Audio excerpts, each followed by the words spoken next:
Hello, everyone, and welcome to episode 96 of the Rock and Roll Beer Guy podcast. This episode is brought to you by our friends in Cosmic Eye Brewing. Check them out at cosmiceye.beer. It's a family-owned operation, independently owned, big fans of metal. If you go there on Mondays wearing a t-shirt, a metal shirt, you get $1 off a full pour. That's crazy. They also have cans available right now. I'm holding one in my hand of Unlock the Time Dragon IPA, and let me tell you, it has been one of my favorite IPAs I've had in the last few months. Not really sure what kind of hops he's using in this, but it's delicious. It's got this nice bitterness, kind of like an orangey kind of grapefruit flavor with some pine in the background. So I'm going to guess perhaps some mosaic is in there. But anyway, delicious. I suggest you pick some up. Find some friends in Lincoln, Nebraska that could send you some, or find a beer group online. Or if you're in Lincoln, just stop by the tasting room and pick some up. Tell them the Rock and Roll Beer Guy sent you. In this episode, I talked to Manuel from Zeal and Ardor. It's a very unique band out of Switzerland, combining elements of black metal and Negro spiritual music.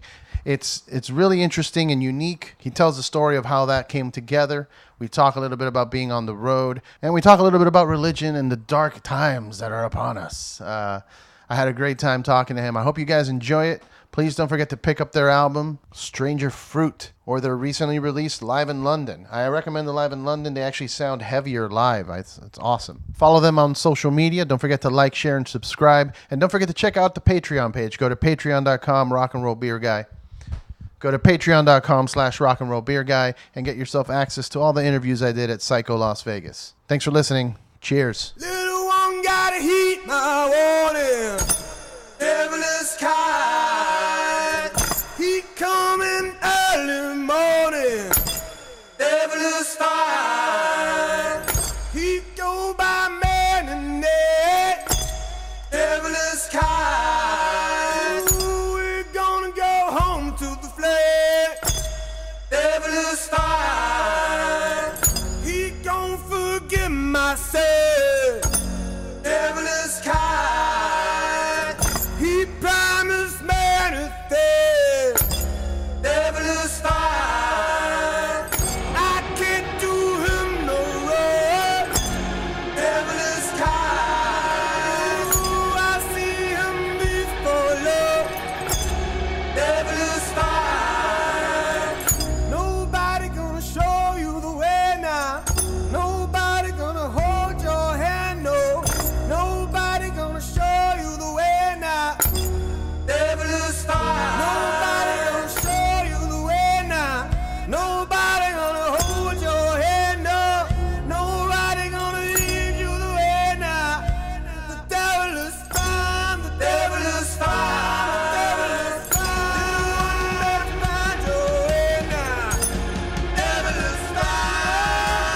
Oh, little one, better find your way out. Devil is kind. Oh, little one, better run for your life. Devil is fine. Oh, little one, we're going bad now. Devil is kind. Nobody gonna show you the way now. Nobody gonna hold your hand now. Hello, everyone, and welcome to another episode of the Rock and Roll Beer Guy podcast. I'm here with Manuel from Zeal and Ardor. How are you doing today, sir? Hey, how you doing? I am excellent. I hope you're doing the same. And you guys are currently on the road right now with Baroness and Deafheaven? Baroness and Deafheaven. Yeah. Jolly time. Yeah, the guys are super nice. Obviously, they're a great band, so we're spoiled and we get to see their sets every night. Pretty good, yeah. Have the shows been decent? Yeah. I'm decent. Yeah. How have the crowds been accepting? I mean, I know they're different styles of music, but, you know. Yes, but I think since all are kind of, not classical metal, but kind of weird in that way, it works out. People are actually open. Yeah, pretty good bill. And it seems like a pretty lengthy tour, too. How many more dates do you guys have? We have about, I want to say 17 more. Oof. Yeah, that sounds like it's going to be a while before you're home, huh? Yeah, it's going to be a while. So, and you guys are based out of Switzerland. I mean, I know the band started in New York, but you're all pretty much based out of Switzerland now, right? Exactly. All of us, yeah. So how much time do you spend overseas, like over here in the States, in a year? This year is going to be 3. But yeah, normally it's like just 2 months, I guess, abroad on this continent at least. Yeah. Wow. And I mean, are you the type of person that you rather live on the road? You like traveling more? Do you like spending more time here in the States, or are you more like a homebody? You like being in Switzerland? I'm kind of ambivalent. I like home because it's home, and I get to hang out with my friends. But I do enjoy how everything is really easy to get here. If you really have to have ramen at 4 a.m., it's possible. yeah, you can. But yeah, I mean, friends are great too. So there you go. So do you guys spend a lot of time writing new music while you're on the road, like while you're here in the States, or do you prefer to write when you're at home? I wait until I'm home because it's too turbulent to get in like a very writing mood, especially if you're on tour with equally dumb people who want to have fun all the time. Yeah. Yeah. I mean, so do you guys do a lot of stuff while you're on the road? Like, I know when you get to the venues, you gotta do sound check and all of that, but I assume, so do you guys get any time to look around town, go get go look at art or, go get some food? I mean, we're really lucky because we, sound check last and play first, so we can actually see something from the cities. Sometimes we just walk around. After the show, we might, grab a drink or whatever. But other than that, we just read and talk about stupid things all day. It's a good life. Stuck talking about stupid shit. Like what? What are you guys into? What kind of conversations go on in the tour bus or van? Well, everyone's super nerdy about music and movies and arts and literature, but we talk about farts a lot, so it doesn't really help. Farts. Oh my God. Yeah, farts. Farts are a prevalent part of touring. For people that aren't aware, listening, you're stuck in a small vehicle, probably a van or a car, for several hours with a bunch of dudes that are eating really shitty on the road. So farts, you get to learn the smell of your friends' farts. Oh man. So for those that are listening that aren't too familiar with the band kind of does a mixture of genres, if you will, kind of like they refer to it as like Afro spiritual meets black metal. Exactly. And it's a very unique combination of genres that no one's ever really heard before. Yeah. I really, really enjoy it. And I know you've told the story before, but the whole idea kind of came out of 4chan with, you were bored at home asking for people to give you the genres to combine. I know you've told the story before, but do you mind telling it again for our listeners? Sure. At the time I was working on another project and I kind of got bored with it. So to liven up things, I would go to 4chan and, car, get away. There we go. I would ask the good people of 4chan to name 2 musical genres, and I would make a song of it in like a half an hour or 20 minutes. And one day one guy said, yeah, these 2 genres. And they kind of stuck with me because it was an interesting sound. And also thematically, there's just an interesting contrast going on. Yeah, man. And it's really, really awesome. I really enjoy it, the combination of sound. And it's kind of been taking... you guys have had this like meteoric rise, and it seems to have become like a message. It's getting kind of political almost, where you're combining these 2 completely different styles of music that are. When you originally were coming up with this idea, was it intentional to have it be kind of like a political statement, or was it just for fun and it just became that? At first, it was just literally just for fun and for pleasure. But I think, being in the times that we're in, it would be kind of dumb not to address, the orange elephant in the room or what kind of horrible things are going on. So, yeah, it kind of grew into this thing, though. Yeah. Yeah, man. It's nuts to me, and that it's even still such an issue these days. I mean, it's 2019, and we're still dealing with this nonsense. And, it's also got a religious aspect to it, and in America right now, the current president and the side of politics that he's from is very religious too, and they push that agenda. So you're also providing this like statement against that as well. Exactly. It's just nuts that with all of this time that has passed and all of this information that's available, that people are still kind of falling into this traditional or archaic mentality, and I don't get it. It's frustrating. Yeah, it's just frustrating is all. Yeah. I mean, and this is really prevalent in the southern states. So have you run into any trouble playing in the southern states, like the Alabamas and the South Carolinas, stuff like that? We haven't played too much southern states yet. We're going to do that in May. So I might get lynched. I might not. We'll see. Jesus Christ. let's not say that. I hope we don't. That's not a thing. Yeah, man. Those southern states are a little bit on the more, I guess you would say, conservative, right wing, very religious too. So I mean, it might be, when you're playing this music that I've actually told people this before, and I hope it's no one takes offense. I'm Cuban. I have I have Afro blood in me as well. So that's the satanic slave music is what I call it. And you're pushing this message of what if slaves back then had embraced Satan as opposed to Jesus, which is fantastic. But, a lot of these people might consider to be blasphemous or whatever. Exactly. I mean, I know the music has that message, but do you personally get involved in that? I mean, are you a practicing Satanist, or do you dabble in that at all, or not really? I do a little bit, but I think the problem that I have with religion is that people kind of spread their opinions too much, so I'd like to leave it at that. And I'm not criticizing anyone. Everybody can have their own religions, that whatever they need to get them through. Yeah. For me, I don't believe in any of it. I mean, I've grew up Catholic. I mean, I've been exposed to other things as well, and I don't push my agenda on anyone exactly. But I have seen that there has been a rise in the satanic culture, if you will. Like here in LA, we got the Church of Satan and other things like that. Have you noticed that as well?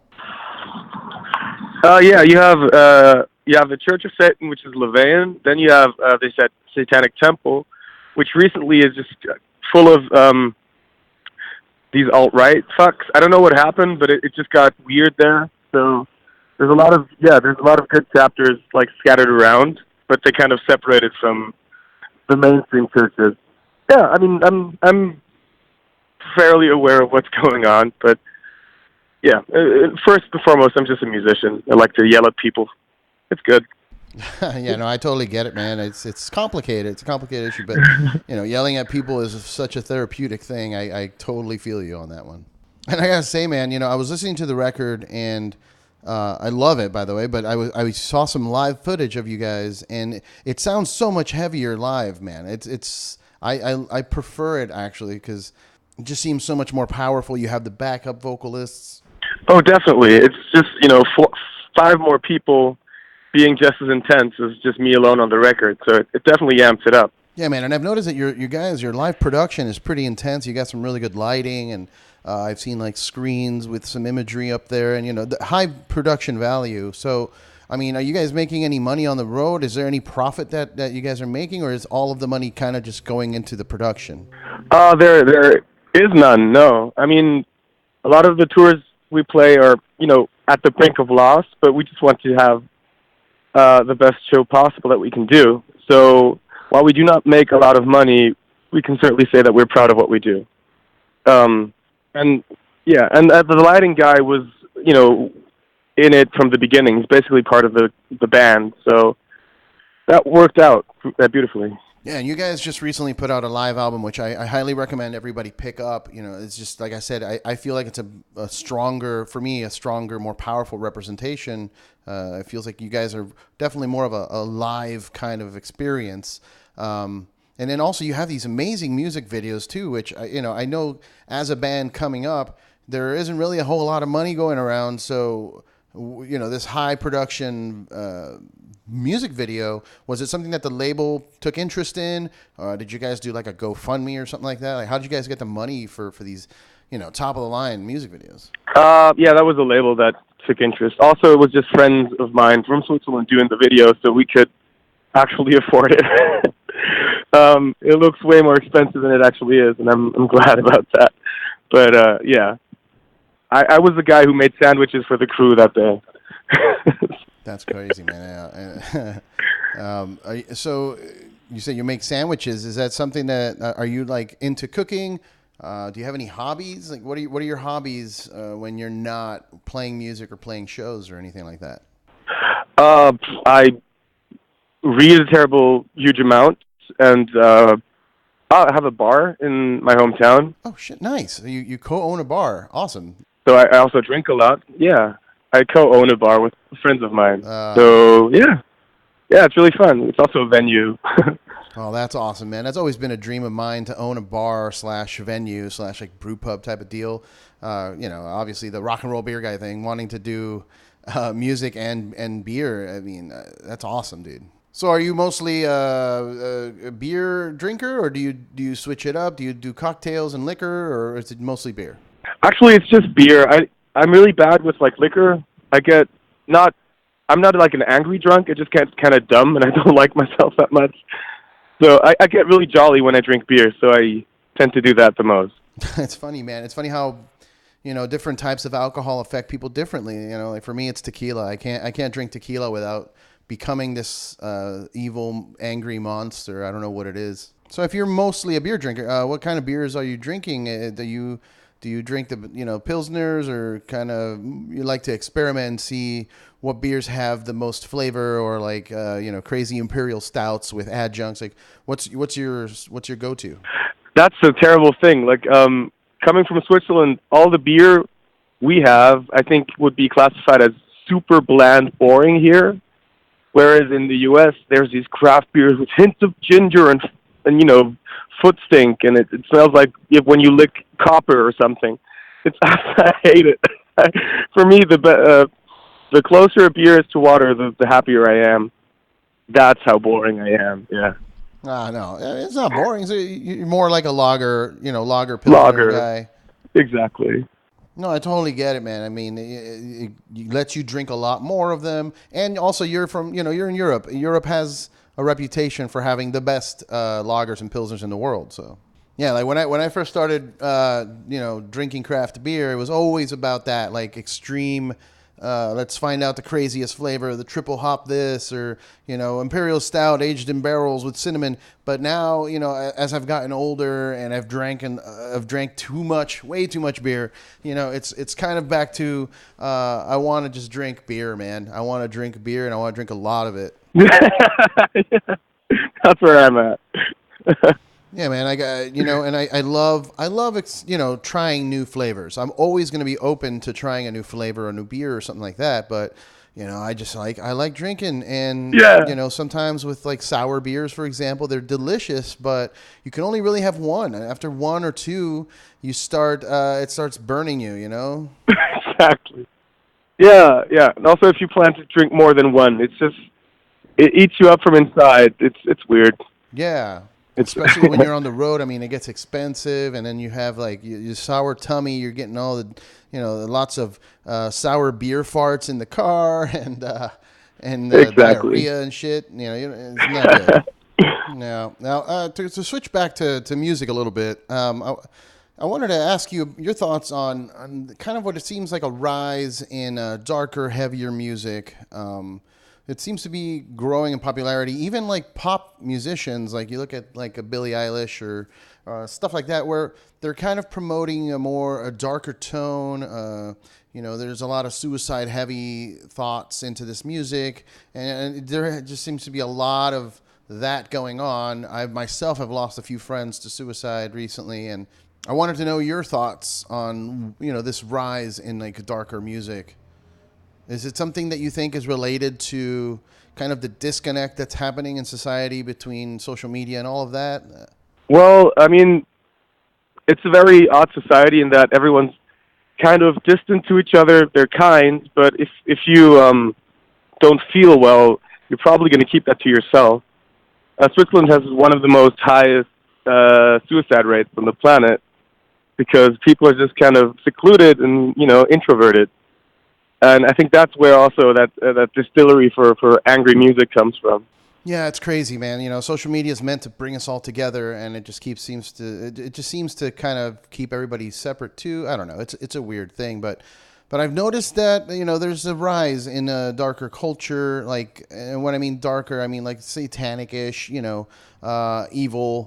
You look at American Horror Story. The newest season was Apocalypse, and it was all Satan.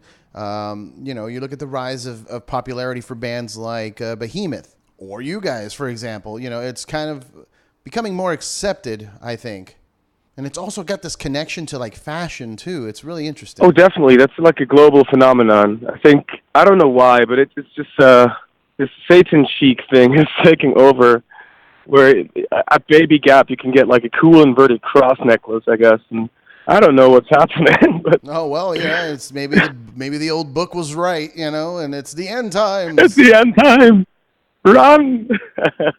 Yeah, man, it's nuts. I mean, and to each their own. It's one of those things, like I said. Yeah. I've been exposed to some pretty wild stuff. Growing up, I grew up Cuban, and my family was very into santeria. And, they have their own kind of mixture of Christianity with these saints, and they do these things. And I've seen it work, I've seen it do things, and it's really weird to me. Yeah. And it kind of ruined my childhood too, like having friends come over. Oh no. Yeah, having friends come over and seeing this kind of stuff, and growing up, that was all I grew up with, and you get this like sacrificing the chickens and the other crazy things and it's weird, man. I have too. My father actually. He makes hold on.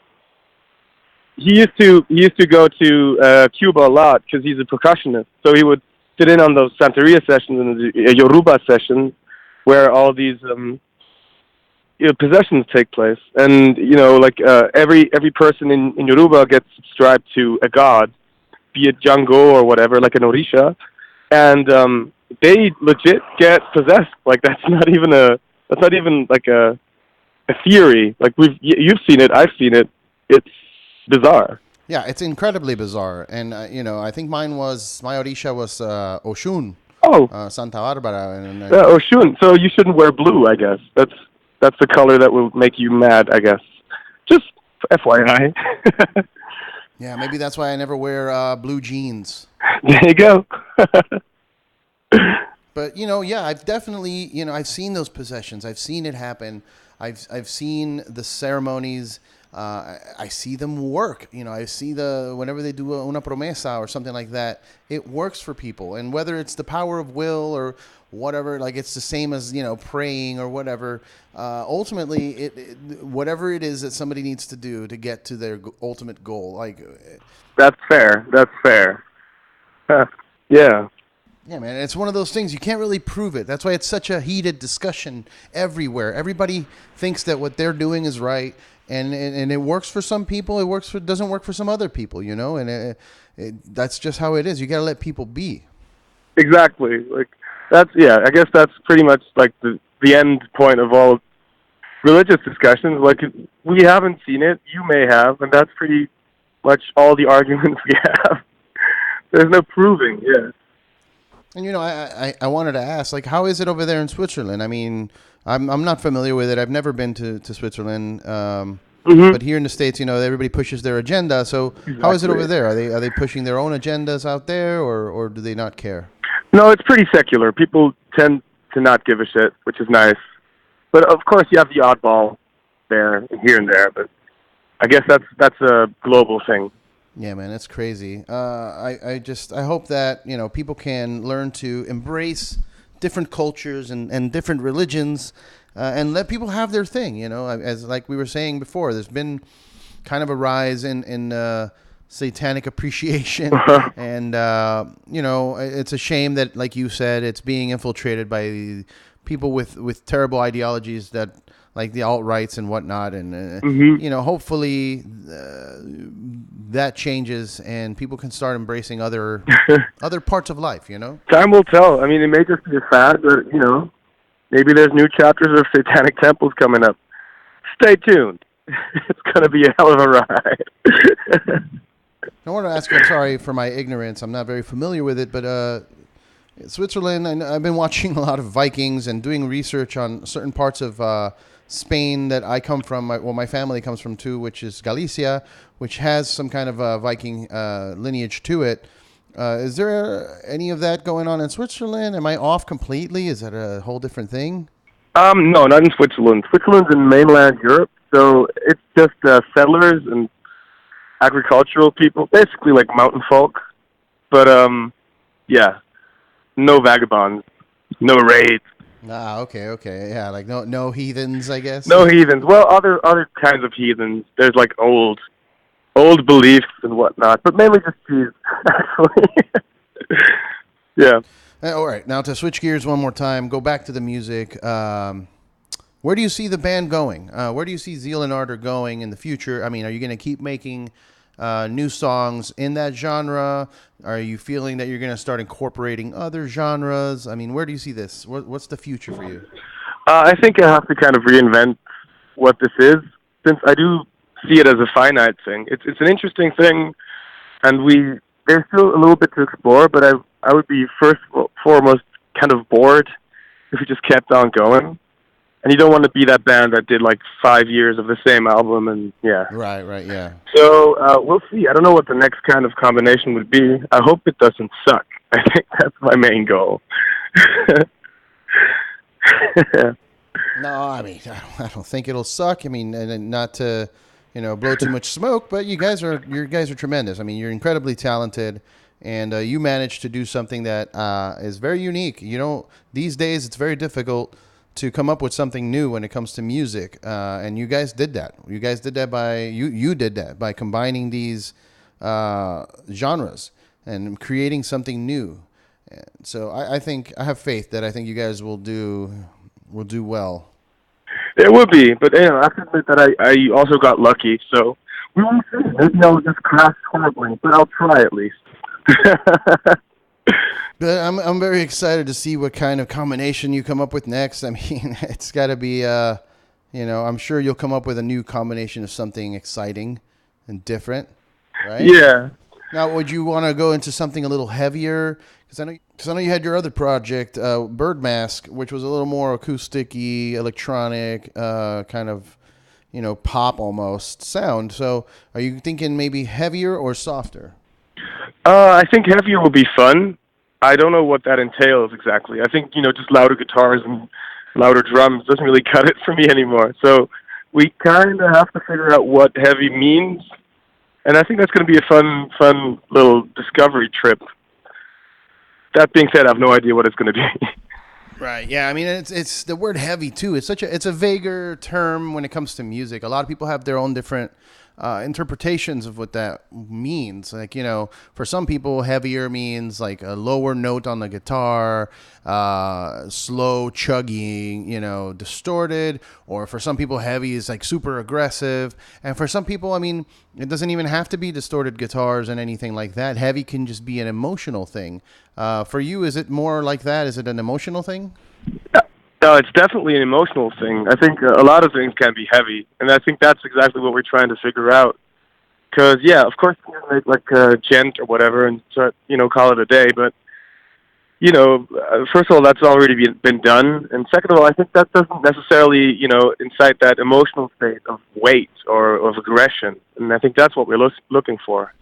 Yeah, man, I appreciate that a lot more. I mean, I love heavy, fast music too, and aggressive music, but if there's no soul behind it, if there's no feeling or emotion behind it, I mean, that's kind of what drives it, Yeah. Yeah, man, it's nuts because you start to think about how empty some of this pop music and like radio music you hear can be. There's just kind of made to create, just to make money, and there is no feeling or soul behind it, and when it comes to some people, they see a heavier music and they immediately turn off. They think, "Oh, this is too heavy. This is too much for me." Yeah. But it has emotion and it's almost cathartic. Like it's like therapy. And I've seen more research coming out. People saying that aggressive music is actually more generates feelings of joy and happiness in you, as opposed to anger and violence, like some people think it does. That's exactly the way I see it. there's catharsis in it. Yeah, I mean, me personally, I recently started recording a new project and screaming again, and it feels so good, man. It feels, it's my therapy. So yeah, good on you, man. Yeah, and I feel like they should do more research in that. I feel that, and they should teach that in schools too, just kind of, when it comes to music, explore all the different spectrums, not just, classical hits or whatever when you're in school. Yeah, that would be interesting. Because, after hearing heavy music, I feel this kind of relief. I mean, but after, hearing, say, Kanye West stuff, or, hip-hop or electronic music, I end up feeling excited and kind of, under pressure. So the catharsis is not there. The release isn't there. It's just this building up. I don't know who did that study, and I'm never going to do my own, so I guess that's a question for the universe. And, of course, this isn't to say that, there isn't a place for pop music or stuff like that. I mean, I listen to all kinds of music. Like I said, we growing up Cuban, you get supposed to like salsa and merengue. I also grew up, and did a lot of studying of jazz, along with, obviously heavy music and stuff like that. So, I mean, I think it all has its place. Yeah, I totally agree. I think, I'm just a fan of music in general. I don't really care too much about genres. I can't listen to, metal every second of my life. Sometimes I'm too happy for that, or just, I don't know. Yeah. Now, your music is very aggressive, and you're always screaming in every video I've seen. So, yeah.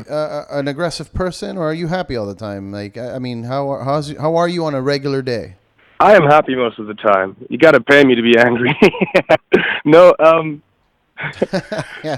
I don't know. I get it. I hear you. I mean, why wouldn't you want to be happy all the time? It's just pretty much the best state you could be in. So why not pursue it? I mean, of course, I was like this angsty teen and said, life is pain, blah, blah. But eventually you grow out of that, because that's exhausting, man. Just have fun.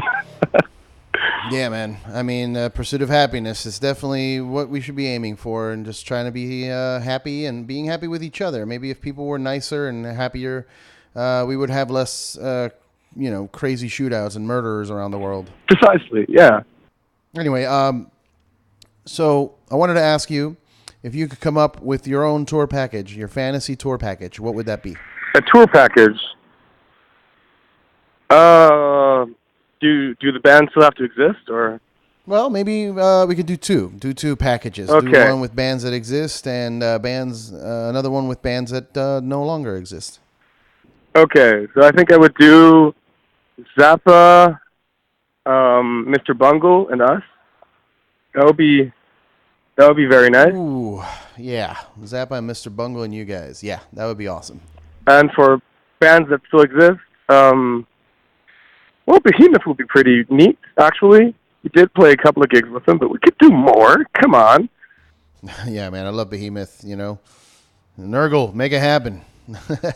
Behemoth, and maybe we need a third one, right? Yeah. It's not a package, yeah. It's just two bands. Three bands. Gosh darn it. Björk, actually. Behemoth, Björk, us. Just to fuck with people. That would be nice. Björk? Holy shit.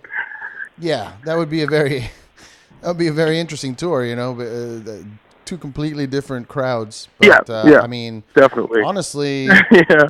I think that a lot of people that listen to Behemoth also listen to Björk.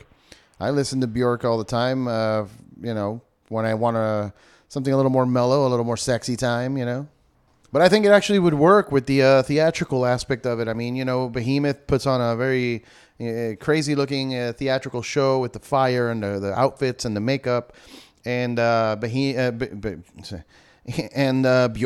she's a fantastic artist. I've seen videos of her shows. I've never seen her live, but I've seen videos, and it's just a crazy, crazy production. I mean, just a super unique, creative artist. And then you guys, of course, man. I think that's a great mix, actually. Yeah.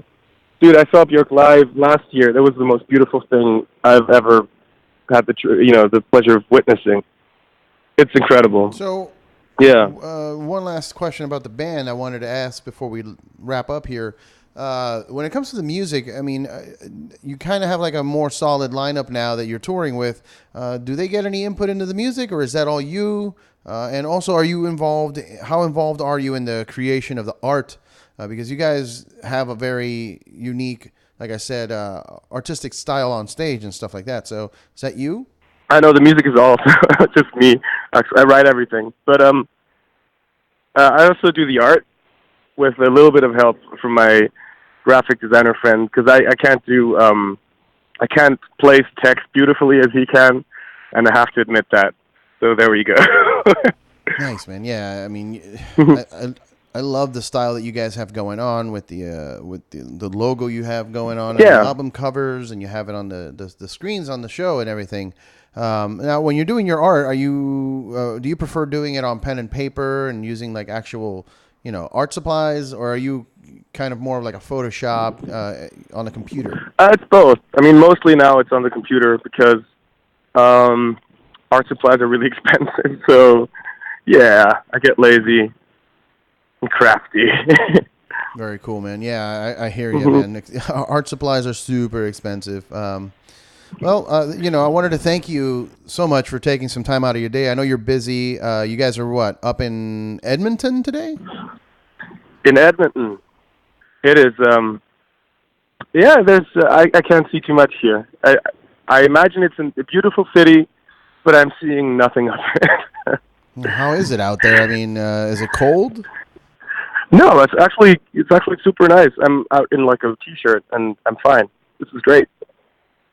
All right. And so for social media, if anybody wants to follow, do you have your own social media, or is it just the band one? I don't, but my band, they take care of that part for all of us. Cool. Yeah. So, great. Give the band a follow at Zeal and Ardor, and, catch them on the road with Baroness and Deafheaven. Pick up that latest live record, But yeah, I really appreciate your time, man. Thank you so much for taking time out of your day. I mean, I have your number now, so hopefully, we can get in touch next time you're in the area. Sweet. Thanks for your time too, man. Have a good day. All right. Have a good one, man. Cheers. For the weekend. Bye. A good God is a dead one. A good God is the one that brings the fire. Good God is a dead one. A good God is the one that brings the fire. Good love is a dark one. A good love is the one that brings the fire. Good love is a dark one. A good love is the one that brings the fire. The bed will run red with the blood of the saints and the blood of the holy. The riverbed will run red with the blood of the saints and the blood of the holy. The riverbed will run red with the blood of the saints and the blood of the holy. The riverbed will run red with the blood of the saints and the blood of the holy. The riverbed will run red with the blood of the saints and the blood of the holy. The riverbed will run red with the blood of the saints and the blood of the holy. A good God is a dead one. A good God is the one that brings the fire. Good God is a dead one. Good God is the one that brings the fire. Good love is a dark one. A good love is the one that brings the fire. A good love is a dark one. A good love is the one that brings the fire. Man will run red with the blood of the saints and the blood of the holy. The riverbed will run red with the blood of the saints and the blood of the one that brings the fire. The riverbed will run red with the blood of the saints and the blood of the holy. The riverbed will run red with the blood of the saints and the blood of the holy. Visible and sensible, the room is service with the present, off turning about me with annual and diurnal motion, thoughts of light, thoughts of light, then agricultural radiance on land, enjoyment, then there yet constant thought into the background, feeling off, without light and light, sustenance and joy, to them that revolve about us.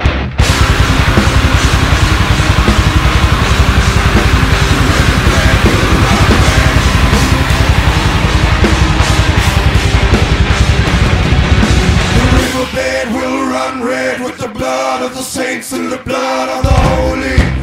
The riverbed will run red with the blood of the saints and the blood of the holy.